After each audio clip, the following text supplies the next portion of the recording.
Today we have one of my favorite songs of all time. In just under 2 minutes, the Box Tops managed to include all sorts of great stuff, including low brass, strings, a great organ part. The song transposes to another key before it finishes. How about the great airplane sound effects as the song fades out? How about the way the singer says, aeroplane?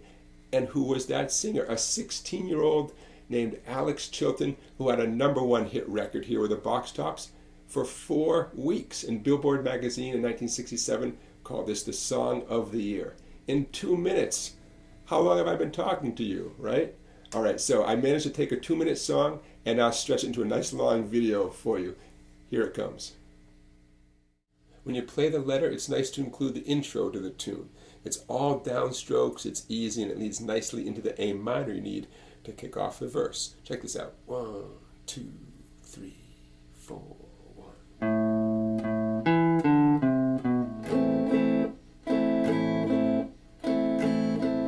Okay, piece of cake.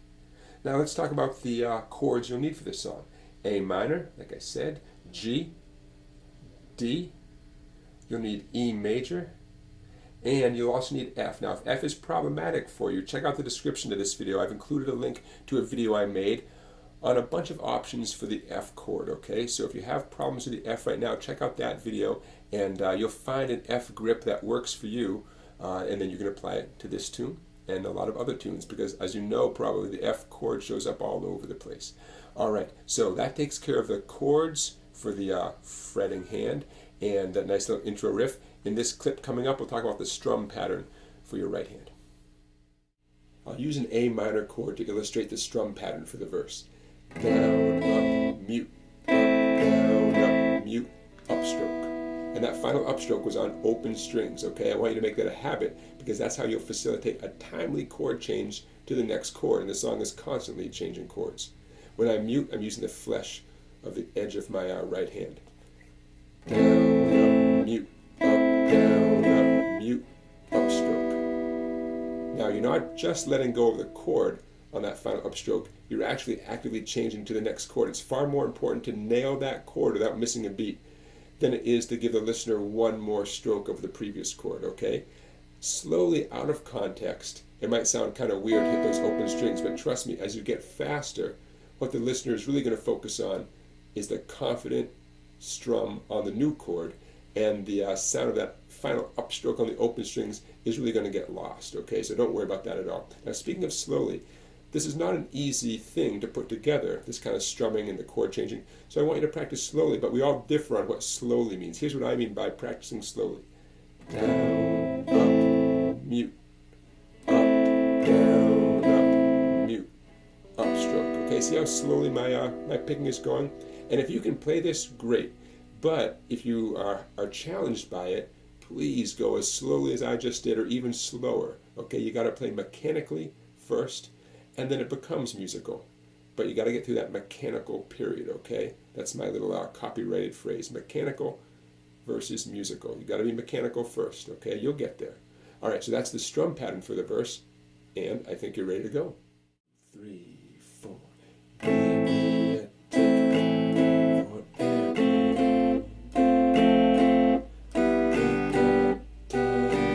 Take the first train.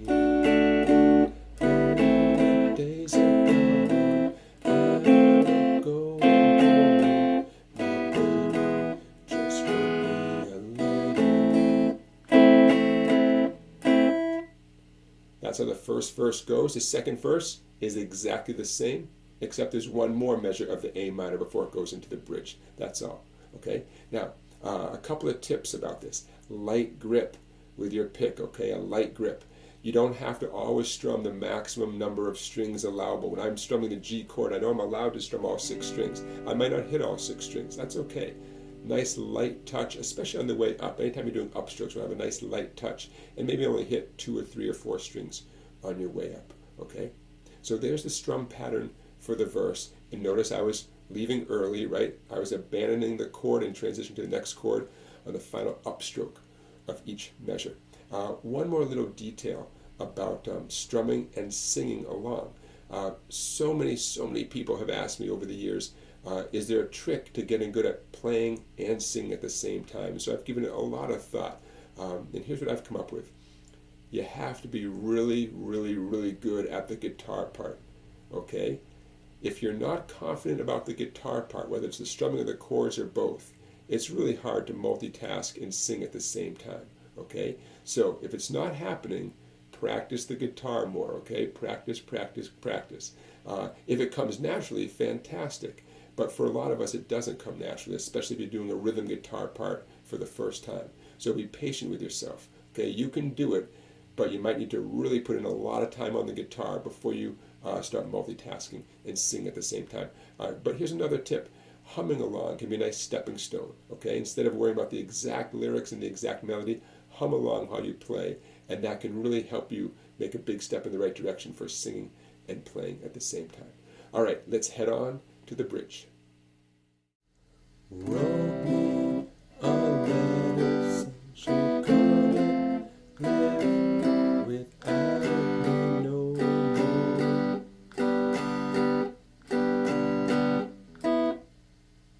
Okay, now the thing about the chorus is we're changing chords more often than we were in the verse.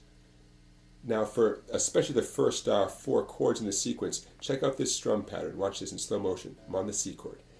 Down, up, mute, open strings. I'll do it again. Down, up, mute, open strings. Remember when I say open strings, by definition, I'm doing that as an upstroke, okay? And it doesn't matter whether you hit 1, 2, 3 open strings. Definitely don't try to hit all 6 open strings. Okay, so you do that on the C. Down, up, open strings, right? G, same exact thing. Down, up, mute, open strings. F, same thing. Back to C again. And now on the G, we're going to be on the G for a little while. And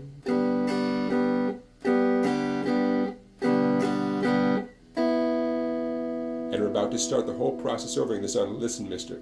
Listen, mister, can't you see I got to get back to my baby once more. Open A major. Anyway, yeah. Okay? Go slowly. You can do this. But you gotta go slowly. You have to play mechanically before you can play musically. That's the best way I've found to explain it. Play mechanically, and then it will become more musical as you get into the groove, as your hands begin to cooperate with each other, as you feel more confident with it. Now, this is not easy exactly. It's super easy if you go slowly. And it's funny how we all have a different definition of what slowly means. My definition of slowly, C chord, down, up, mute, open strings. Now, if you have the patience to do it that slowly and do it for 5 or 10 minutes, you can change chords. That's great practice. That's really valuable practice. Okay? That's slow. Take a minute, change the G chord. By the way, you might have noticed most of the time, or maybe all the time in this song, I've been doing G with my middle ring and pinky. It makes it really easy to change from G to C. And actually, the G changes to the F. It makes that easier too. Okay? All right, there's my little sales pitch for the G with the 2nd, 3rd, and 4th fingers. Okay, now, we're going to pause before I show you the outro to this tune, and I want to say thanks for watching this video. Don't forget to give it a thumbs up. Don't forget to subscribe to my YouTube channel. Don't forget to check out my website down there, Songbike, and I will help you out right now getting into the outro of the tune, which wonderfully, surprisingly, involves a transposition to a different key. So we're going to change what we're doing on the guitar as well. Here it comes. So now we've made it to the outro of the tune. The song had 2 verses and then a bridge, another verse, another bridge, a final verse, and the band is on the A minor. And then what do? They go into a different key and add on those great aeroplane sound effects, right? So the chords that you'll need to wrap up the tune, to fade out with the outro, are D flat, A flat, and G flat chords. Now, because those are foreign to a lot of people, I'm going to play them as power chords. Instead, we love power chords. It's going to sound like this.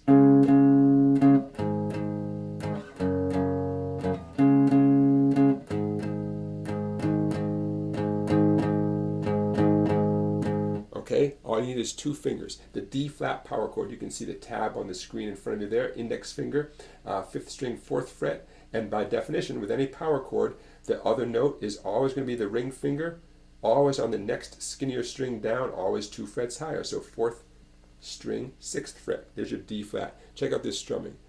All downstrokes, by the way. And that leads to the A flat. Down to the G flat. Here's the biggest jump, back to the D flat again. You put it all together, I'm going to go slowly. 2, 3, 4.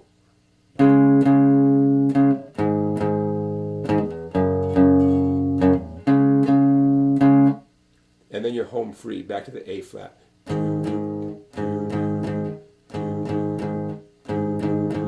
I was controlling the ringing by sometimes relaxing my hand. Relax. Relax. See that? You know, it kind of helps give a controlled sound. Now, that is the outro, and repeats and fades, and you're done with the tune. Okay? So there you have it. The transposition at the end of the letter. I wish I knew how the guys came up with the idea to transpose at the end, and then why they chose this particular new key to do it in. But hey, you know what? I love it. All right, everybody, thank you for watching so much. Don't forget I have a playlist of hundreds of videos just like this one. Check out my YouTube channel, and the playlist is called 365 Riffs for Beginning Guitar. Check it out. You're going to find tons and tons of songs that I know you're going to love. Thank you for watching, everybody. I'll see you tomorrow for another Riff of the Day.